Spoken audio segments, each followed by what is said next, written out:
सिद्धांत दुर्लभम इदम वपु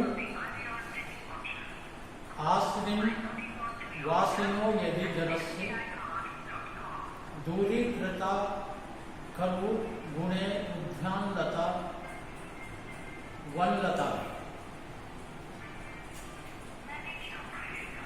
आश्रम वासिनो जनस्य यदि शुद्धांत दुर्लभम इदम वपु अस्ति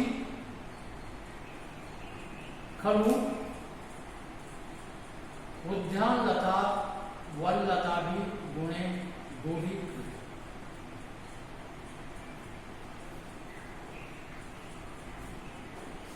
आश्रम वासियों जनस्य कि आश्रम में रहने वाले व्यक्तियों का शुद्धांत दुर्लभम इदम वपु के अंतपुर में भी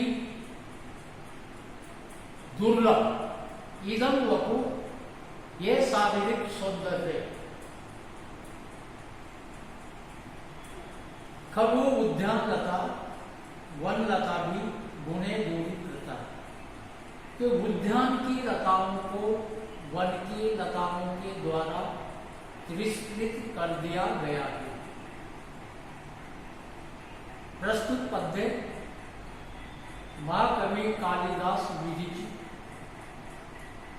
अभिज्ञान शाकुंतलम नाटक के प्रथम अंक से उद्धृत है।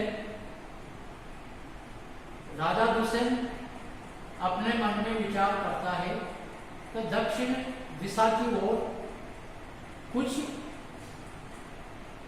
बातचीत की आवाज आ रही है, तो मैं वाटिका के दक्षिण दिशा की तरफ ही चलता हूं। जैसे ही राजा दुष्यंत दक्षिण की ओर चलता है तो वहां पर तपस्वी कन्याओं को देखता है और वह तपस्वी कन्याएं अपने सामर्थ्य के अनुसार छोटे बड़े जल सींचने के घड़ों को लिए हुए छोटे पौधों में पानी देने के लिए दे रही है। राजा दुष्यंत अच्छी तरह उनको देखकर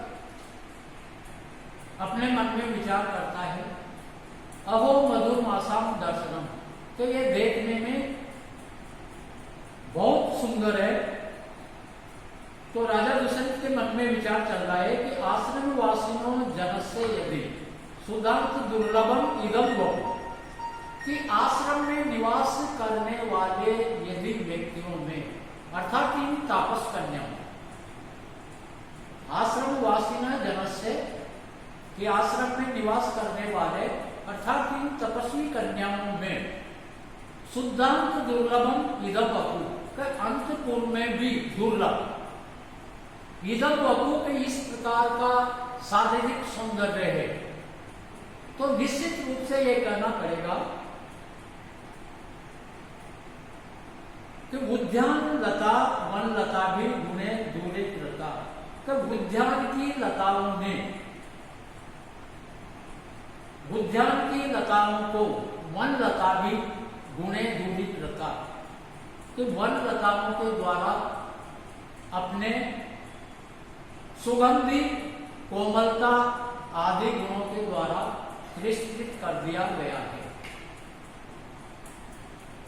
राजा दुष्यंत का कहने का भावार्थ यही है कि इन तापस जो कन्याएं हैं शकुंतला, उनकी जो सखी, तो उनको अच्छी प्रकार से देखकर ये मन में विचार आ रहा है कि आश्रम वासिना जनस्य के आश्रम में निवास करने वाले यदि इन व्यक्तियों का शुद्धांत दुर्लभम इदम वपु का अंतपुर में भी रहने वाले इदम वपु के ये सामने दिखाई देने वाला शारीरिक सौंदर्य है। अब तक राजा दुष्यंत को यही पता था कि अंतपुर में ही सौंदर्य है, एक से बढ़कर एक सुंदर कहानियां हैं।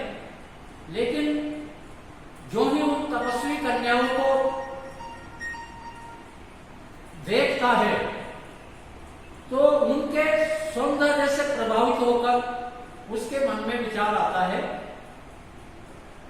कि आश्रम में निवास करने वाले व्यक्तियों को नहीं तो सौंदर्य प्रसाधन के साधन उपलब्ध है, नहीं स्वास्थ्य वर्धक इनको भोजन मिलता है, फिर भी अंतपुर में रहने वाले व्यक्तियों को सौंदर्य प्रसाधन के कई साधन उपलब्ध है, स्वास्थ्यवर्धक भोज्य पदार्थ है, फिर भी इनको देखने से ऐसा लग रहा है कि जैसे उद्यान की लताओं को उनकी देखरेख के लिए माली समय समय पर उनको पानी पिलाते रहते हैं और उनकी कटिंग आदि करते रहते हैं, और वन की लताओं को प्रकृति के अनुरूप ही वह परिवर्तित होती है, फिर भी उन वन की लताओं के द्वारा उद्यान की लताओं को पीछे छोड़ दिया गया है। तो यहाँ पद्य का भाव अर्थ है कि वन की लताएं तो यहाँ पर कवि ने तपस्वी कन्याओं को बताया गया है, और उद्यान की लताएं अंतपुर में रनिवास में रहने वाली रानियों को। तो राजा दुष्यंत को अब तक यही ज्ञान था, यही कि सौंदर्य तो रनिवास में यानी कि अंतपुर में ही रहता है। तो ये राजा का जो मन का विचार था, यहाँ पर राजा को मिथ्या नजर आ रहा है, तो वह अंत में यही कहता है कि आश्रम में निवास करने वाली इन कन्याओं का इतना अधिक यानी कि सौंदर्यशाली शरीर है, और अंतपुर में रहने वाली रानियों का भी, लेकिन फिर भी सौंदर्य के मामले में अपनी सौंदर्य सुकुमारता आदि गुणों के द्वारा उद्यान की लताओं को इन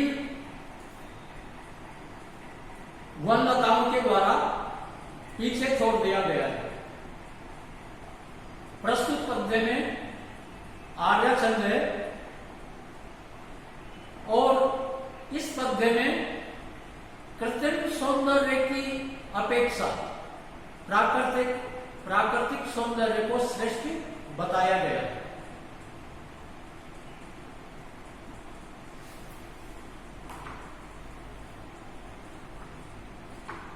इदम किल अव्याज मनोहरम वपु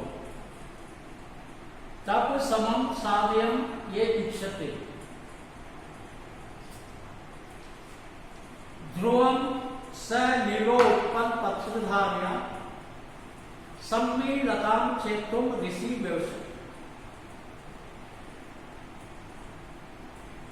उन तपस्वी कन्याओं को अच्छी प्रकार से देखकर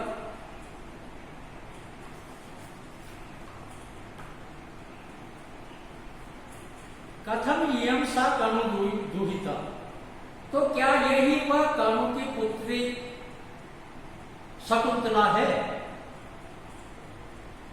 असाधुदर्शी खलु तत्र भवान काश्यप, कि सम्मान्य महर्षि कौन बिना सोचे विचारे कार्य करने वाले हैं, ये इमाम आश्रम धर्म में नियुक्त है, कि जिन्होंने इसको आश्रम के धर्म में नियुक्त कर रखा है।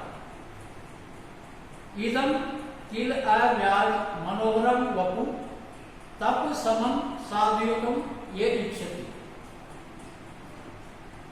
ध्रुवम स नीलो उत्पल पत्रधार्या सम्मेलता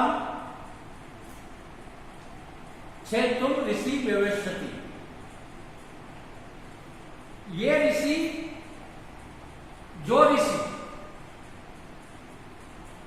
अव्याज मनोहरम इदम वपु, जो ऋषि स्वाभाविक सुंदर शरीर को किल तप समम साधुम इच्छति, कि निश्चित रूप से तपस्या के योग्य बनाना चाहता है। स ध्रुवम, वह निश्चित रूप से नीलोत्पल पत्रधार्या सम्मिलता चेतुम व्यवस्थित, कि नील कमल के पत्ते की धार से सम्मिलता चेतुम व्यवस्थित, कि सम्मिलता की डाल को काटने का प्रयत्न करता है। प्रस्तुत श्लोक अभिज्ञान शाकुंतलम नाटक के प्रथम अंक से उद्धृत है। तापस कन्याओं को अच्छी प्रकार से देखने के बाद में राजा दुष्यंत के मन में विचार आता है कि तो क्या यही कामपुत्री शकुंतला है, कि वह सम्मानीय महर्षि का बिना सोचे विचारे कार्य करने वाले हैं। उन महर्षि के द्वारा इस तपस्वी कन्या को इस आश्रम के कार्य में लगा रखा है। ये ऋषि अर्थात जो कर्ण ऋषि अव्याज मनोहरम युगलोको, कृत्रिमता के बिना भी अर्थात स्वभाव से सुंदर इदमोपु, अर्थात इस शरीर को अर्थात इस शकुंतला को किल तप समम साधुम इच्छति, कि निश्चित रूप से तपस्या के योग्य बनाना चाहता है। स ध्रुवम नीलो उत्पल पत्रधार्या, का वह निश्चित रूप से नील कमल के पत्ते की धार से सम्मिलता चेतुम व्यवस्थित, कि सम्मिलता को काटने का प्रयास करता है। प्रस्तुत श्लोक का भावार्थ यही है कि ये शकुंतला के द्वारा जो पौधों आदि आदि में छोटे वृक्षों में पानी देने का कार्य जो शकुंतला कर रही है, ये इसके लिए बहुत कठिन कार्य है।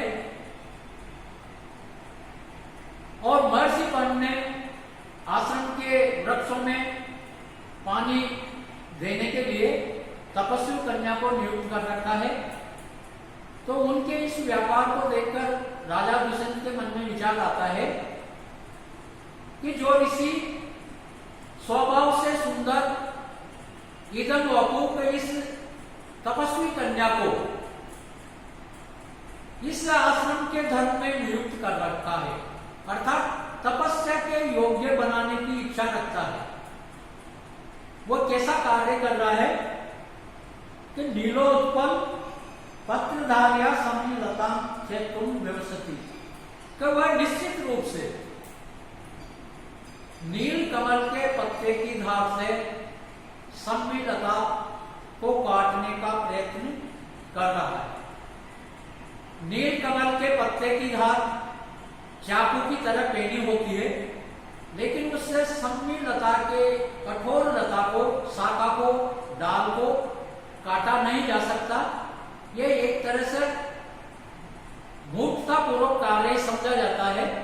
तो यहाँ पर भी जो शकुंतला आदि के द्वारा वृक्षों में पानी देने का जो कार्य देख रहा है, उसको भी राजा दुष्यंत मूर्खता ही समझ रहा है। इसलिए राजा दुष्यंत कहता है कि वह इस प्रकार का प्रयास है कि जैसे नील कमल के पत्ते की धार से सम्मिलता को काटने का प्रयत्न कर रहा है।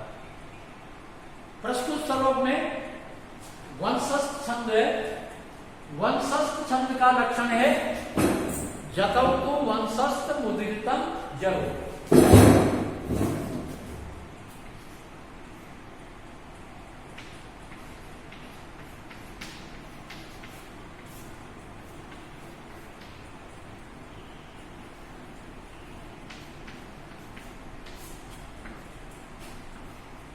जतो तू वंशस्थ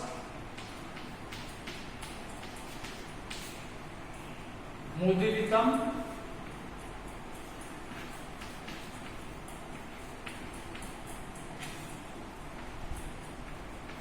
जरो। वर्षस छंद में 12 वर्ण होते हैं और चारों चरणों में गणों का क्रम जगन, तगन, जगन और रगन होता है। प्रस्तुत पद्य में ध्रुवम पद आने से उत्प्रेक्षा अलंकार है।